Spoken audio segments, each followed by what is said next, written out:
So good morning to one and all. So ఇవాళ వీడియోలో మనమైతే ఒక స్మాల్ క్యాప్ స్టాక్ గురించి అయితే డిస్కస్ చేసుకోబోతున్నాం. So complete technical and fundamental analysis అయితే ఇవాళ వీడియోలో మనం డిస్కస్ చేద్దాం. సో కంటెంట్ స్టార్ట్ చేసే ముందు ఎవరైనా కొత్తగా ఛానల్కి వస్తే తప్పకుండా ఛానల్ని సబ్స్క్రైబ్ చేసుకుని పక్కనే ఉన్న బెల్ ఐకాన్ని క్లిక్ చేయండి. సో దట్ ముందుగా వచ్చే లేటెస్ట్ అప్డేట్స్ అన్ని మీకు టైంకి అందుతూ ఉంటాయి. So before discussing about the stock, మనం రీసెంట్గా కూడా మార్కెట్ అనాలిసిస్ కావచ్చు, దాంతోపాటు కొన్ని స్పెసిఫిక్ స్టాక్స్ గురించి అయితే నేను డిస్కస్ చేశాను. సో దట్ ఇట్లాంటి మార్కెట్లో కూడా స్పెసిఫిక్గా వొలటైల్గా ఉంటూ న్యూస్ డ్రివెన్ ఎప్పుడైతే మార్కెట్ బిహేవ్ చేస్తుందో మన ఇన్వెస్టింగ్ కొంచెం కాషియస్గా చేస్తూ ఉండాలి. సో దాని బేసిస్ మీదే కొన్ని స్టాక్స్ అయితే ఫిల్టర్ చేశాను. అది మీకు ప్రీవియస్ వీడియోస్లో పాటు ఇవాళ వీడియోలో కూడా ఒక స్టాక్ అయితే నేను ఇస్తున్నాను అనమాట. ఓకే. సో స్టాక్ వచ్చేసరికి ఇట్స్ రిలేటెడ్ టు ఆటో ఎన్సిలరీ అండి. సో ఇక్కడ క్లియర్గా మెన్షన్ చేశాను, ఒక స్మాల్ క్యాప్ కంపెనీ. సో దీని మార్కెట్ క్యాప్ వచ్చేసి అరౌండ్ 1200 to 1400 crores మాత్రమే. అండ్ దీని బిజినెస్ వచ్చేసరికి మ్యానుఫ్యాక్చరింగ్ ఆఫ్ ట్రైలర్ యాక్సిల్స్ అండి. సో లైక్ ట్రక్స్ కానివ్వచ్చు, ట్రాక్టర్స్ కానివ్వచ్చు, దాంట్లో యూజ్ చేసే ఆటో ఎన్సిలరీ కాంపోనెంట్స్ అయితే దీనికి మెయిన్ బిజినెస్ అనమాట. మెయిన్గా medium and heavy commercial vehicles, right, ఇక్కడ క్లియర్గా మెన్షన్ చేశాను. సో ట్రాక్టర్స్ కానివ్వచ్చు, ఫార్మ్ ఎక్విప్మెంట్ కావచ్చు, ట్రైలర్ మ్యానుఫ్యాక్చరర్, సో ఇట్లాంటి వాటికి ఇది ఏంటంటే ఒక ఆటో కాంపోనెంట్స్ అయితే మ్యానుఫ్యాక్చరింగ్ చేస్తుంది. సో మెయిన్గా ట్రక్ బిజినెస్ మీద అయితే కొంచెం డిపెండెన్సీ అయితే ఈ పర్టికులర్ కంపెనీకి అయితే ఉంటుంది. బికాస్ ట్రక్ బిజినెస్ ఎప్పుడైతే మంచి మూమెంట్ ఉంటుందో అప్పుడు ఆటోమేటిక్గా దీనికి కూడా ఒక బిజినెస్ ఆర్డర్స్ ఇన్ఫ్లో ఉంటుంది. అండ్ అల్టిమేట్గా దీని రెవెన్యూస్ కావచ్చు, ఫైనాన్షియల్స్ కావచ్చు, ఎన్ని ఇంప్రూవ్ అవుతూ ఉంటాయి. రైట్. సో ఇదొక రీసెంట్లీ లిస్టెడ్ ఐపీఓనే. లైక్ నేను చూపిస్తాను చార్ట్స్లోకి వెళ్ళాక కూడా ఎప్పుడు లిస్ట్ అయిందని. సో ఎందుకు డిస్కస్ చేస్తున్నామంటే ఒక మంచి ఫైనాన్షియల్స్ కనిపిస్తుంది అండ్ టెక్నికల్గా కూడా కొంచెం సౌండ్గా ఉంది. లైక్ ఏదైతే లెవెల్స్ నేను చార్ట్లో అబ్జర్వ్ చేశానో క్లియర్గా రెస్పెక్ట్ చేస్తూ ఒక బ్రేక్అవుట్కి అయితే ప్రిపేర్ అవుతున్నట్టు కనిపిస్తుంది. నేను ఇది షార్ట్ టర్మ్ కోసం డిస్కస్ చేయట్లేదు, మెయిన్గా long term point of view discuss చేస్తున్నాను. ఎవరైతే ఒక 1 year కానివ్వచ్చు, 2 years కానివ్వచ్చు హోల్డ్ చేసే కేపబిలిటీ ఉందో వాళ్ళకే ఈ స్టాక్ అన్నమాట. సో షార్ట్ టర్మ్ కి నేను సెపరేట్ గా వీడియోస్ చేస్తాను. బట్ ఎందుకు మనం ఈ స్టాక్ డిస్కస్ చేస్తామంటే కంప్లీట్ గా లాంగ్ టర్మ్ పాయింట్ ఆఫ్ వ్యూకి, right. So stock price around 216 అయితే ట్రేడ్ అవుతుంది. కరెంట్లీ 200 లెవెల్స్ పైనే ఉంది. 52-week హై వచ్చేసి 237 దగ్గర ట్రేడ్ అవుతుంది. అండ్ 52-week లో వచ్చేసరికి 150 దగ్గర ఉంది. సో ఆల్మోస్ట్ స్టాక్ కొంచెం సైడ్ వేస్ గానే ఉండేది అండ్ స్లైట్ గా బులిష్ గా కూడా ఈ మధ్య పిక్ చేసుకుంటుంది. సో 1 year రిటర్న్ కూడా ఎక్కువగా లేదు, జస్ట్ 24% ఇచ్చింది. అండ్ 6 months లో కొంచెం మూమెంట్ ఎక్కువ ఇచ్చింది, అరౌండ్ 35% ఇచ్చింది అనమాట. సో మెయిన్ గా దీని గ్రోత్ ఎందుకు బాగుంది అనుకుంటే కమర్షియల్ వెహికల్ సైకిల్ అనమాట. సో లైక్ మీరు ఐషర్ మోటార్స్ చూసుకున్నా లేకపోతే టీఎంసీ ఇలాంటి స్టాక్స్ మీరు అబ్జర్వ్ చేస్తే టెక్నికల్ గా మంచిగా హయ్యర్ హైస్ చేసుకుంటూ వెళ్ళిపోతున్నాయి, రైట్. సో అలాంటి స్టాక్స్ తో పాటు కొన్ని స్మాల్ క్యాప్ స్టాక్స్ కూడా అదే ప్యాటర్న్ ఫాలో అవుతుంటాయి. సో ఆ స్టాక్స్ ని మనం పిక్ చేసుకోవడానికి ట్రై చేయాలి.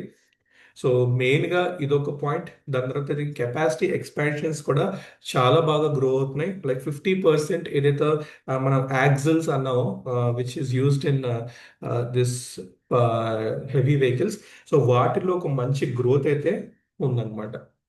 సో క్విక్గా ఒకసారి స్కానర్లో కూడా వెళ్ళి దీని గురించి అయితే, దీని ఫైనాన్షియల్ రేషియోస్ గురించి అయితే ఒక్కసారి డిస్కస్ చేద్దాం. సో దట్ మీకు ఇంకా క్లారిటీ వస్తుంది. సో స్టాక్ నేమ్ నేను మెన్షన్ చేయలేదు కదా, స్టాక్ నేమ్ వచ్చేసి క్రాస్ లిమిటెడ్. సో ఇక్కడ చెప్పాను కదా market cap is around 1400 crores.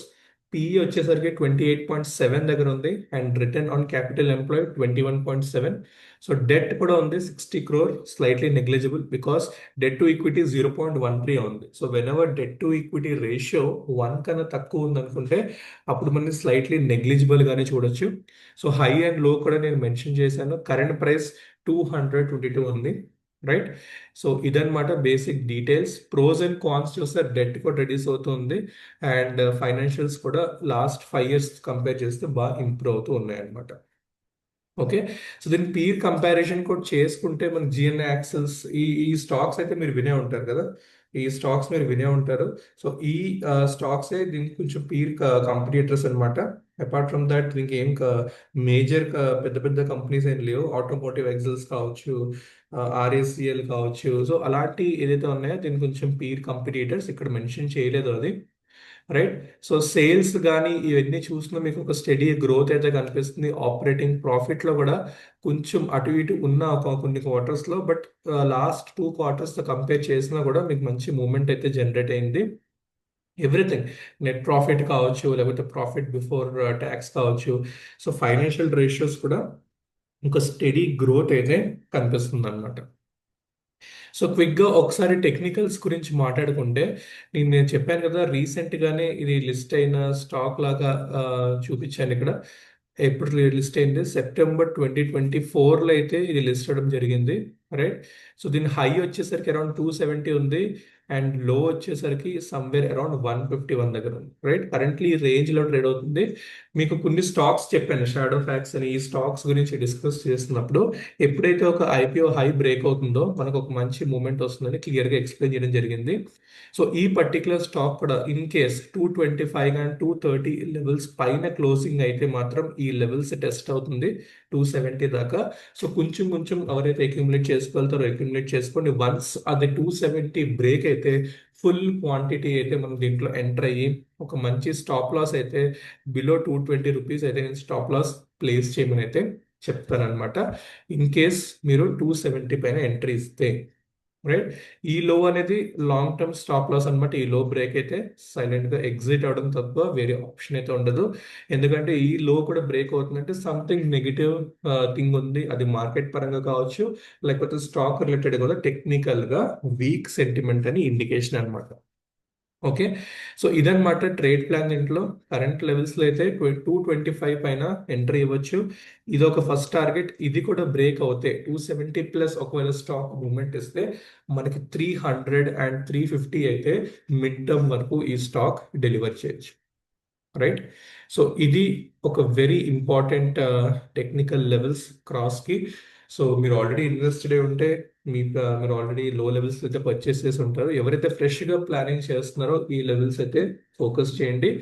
And in case మీరు ఏ లెవెల్స్ అయినా కొన్ని ఉంటే కామెంట్ సెక్షన్ అయితే మెన్షన్ చేయండి. ఎనీ డౌట్స్ ఉంటే క్రాస్ రిలేటెడ్ దాని గురించి కూడా మీరు మెన్షన్ చేయొచ్చు. సో అదనమాట ఇవాళ వీడియో. ఇలాంటి వీడియోస్ మీకు ఇంకా కావాలి అనుకుంటే వీడియోని లైక్ చేయండి. So thank you for watching.